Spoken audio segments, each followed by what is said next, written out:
Ya, saudara. Pagi tadi saya tak kata di sebuah kedai aircon di Taman Industri Bolton, Batu Cave. Sebabnya kereta saya shock. Ada ni lah, dia punya lorong dah kotak lah kan, ataupun gas kurang. Lepas tu cek saya dapati lorong dia kotak dah lah. Ada yang tersumbat lah apa semua. Sistem kompres aircon gas semua okey lah. Saya tinggal dulu lah bagi dah servis. Lepas tu sampai tu rupanya ada masalah, iaitu cooling coil dah reput.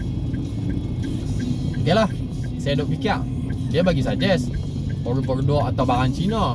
Saya fikir aku tukar China ya, takut saya lain pula jadi kan, rosak balik. Okey lah, tak apalah, saya gantilah produknya.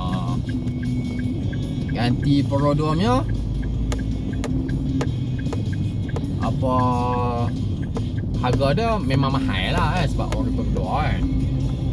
Yalah, walaupun kalau beli online tu memang murah, tapi belum tentu dia punya kualiti dan keaslian dia tu bagus kan. Dan hasil dia apa ni, sana saya tunjuk. Ni hasil dia saudara.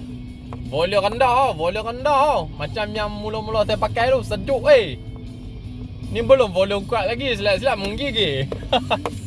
Tengok tarik Tak menipu saudara.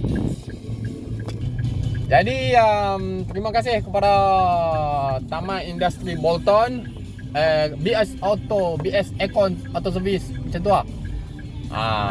Di Taman Industri Bolton dia buka Isnin sampai Sabtu. Hari Ahad dia tak buka. Cuti umum pun saya rasa dia tak buka lah. Okey lah. Yang bestnya dia kedai orang kita. Okey, saya tak mau merepek panjang-panjang. Assalamualaikum, jumpa lagi.